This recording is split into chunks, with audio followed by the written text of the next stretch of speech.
do you think Carl Sargon of Akkad Benjamin is going to be the man to save the UK? Well, the problem is that he has read Loki, and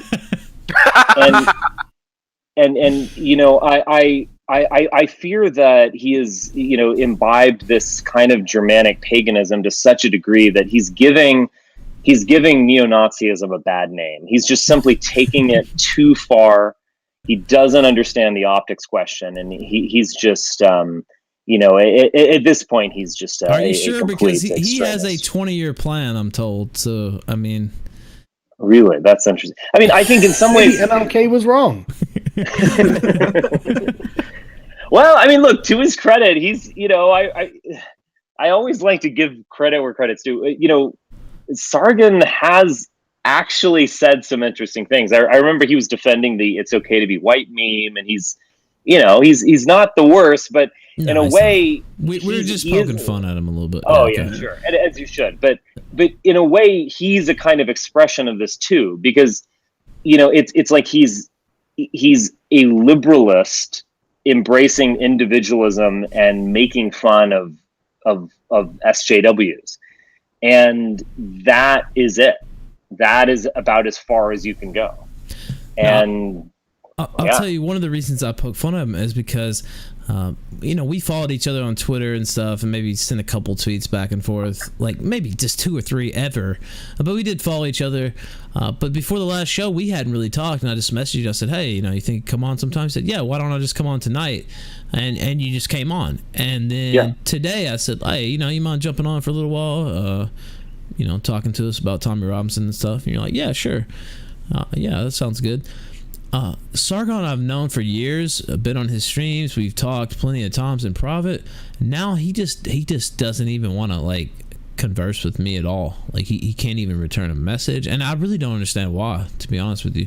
It's just, I don't know if it's you like fucked him up mentally from that debate or whatever, but he just, no, I'm serious, because we always had a good relationship, and now I think he thinks because I've had you on the show and I've had other, you know, quote unquote alt-right people or whatever, that I'm, you know, alt-right, and he can't associate with that anymore. I really don't even know what his mindset is now, but well, he wrote a letter. Someone read that to me, where he's basically said, I was going to read that to you actually, and get your thoughts on it.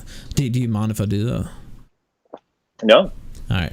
This is from Sargon of Akkad, straight from his Skype account, and his top lieutenant tweeted it out on Twitter, and I think he also posted on Facebook, Sargon himself. He said, "Dear alt-right, I spent 0 hours per day thinking about you." I think he meant I spend, but whatever.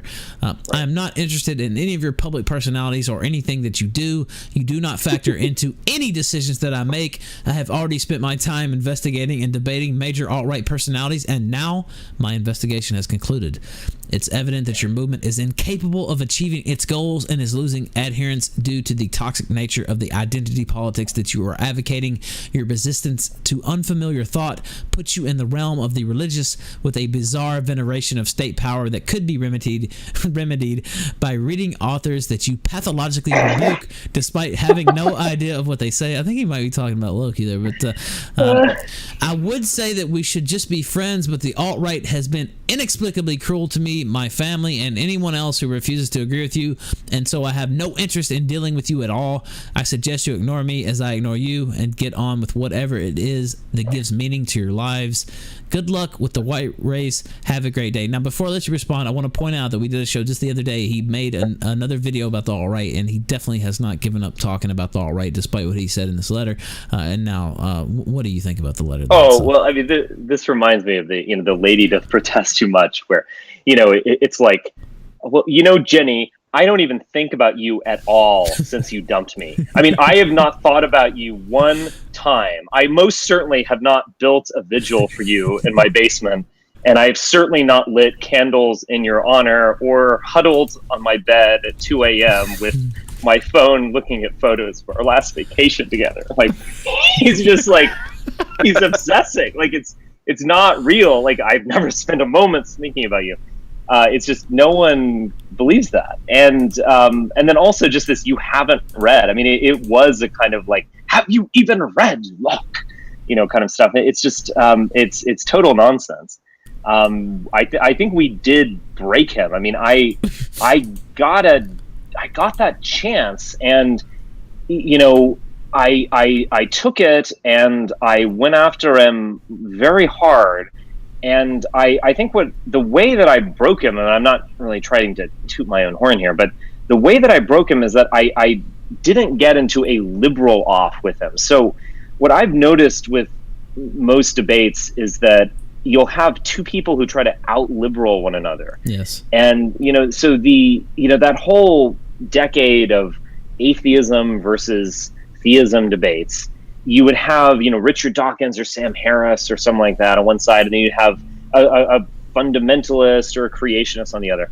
And they would try to out-liberal each other. So they would be like, we can't have a true liberal society without God. Oh, yes, we can. We can have it with science. Oh, no, we can't. And they were just saying who best supports, human rights and infinite human freedom and all this kind of stuff.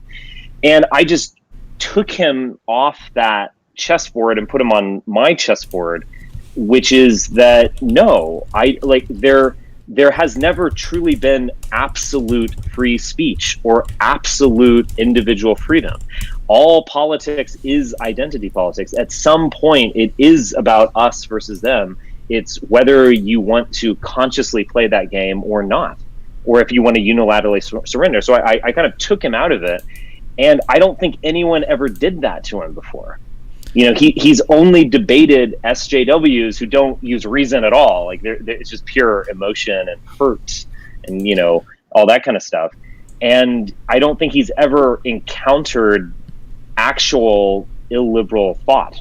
Plus, I think what really really got to him was the line, and maybe you could quote it better than me, but it's basically, Sargon, you're really not as smart as you think you are. And that just really seemed to fucking just tear him up. And it's not even necessarily saying you're an idiot. That's not what you meant by, at least I didn't take it that way. It's just like, wow, you really, you overestimate yourself, and that's kind of one of your major weaknesses. It's the big brained, problem. Yeah. There was one line that ended him. That was it. Yeah, that was it. Oh, I was just like, oh god, the dagger. That was the kill shot. Yeah. Well, I'm glad I did this service for humanity.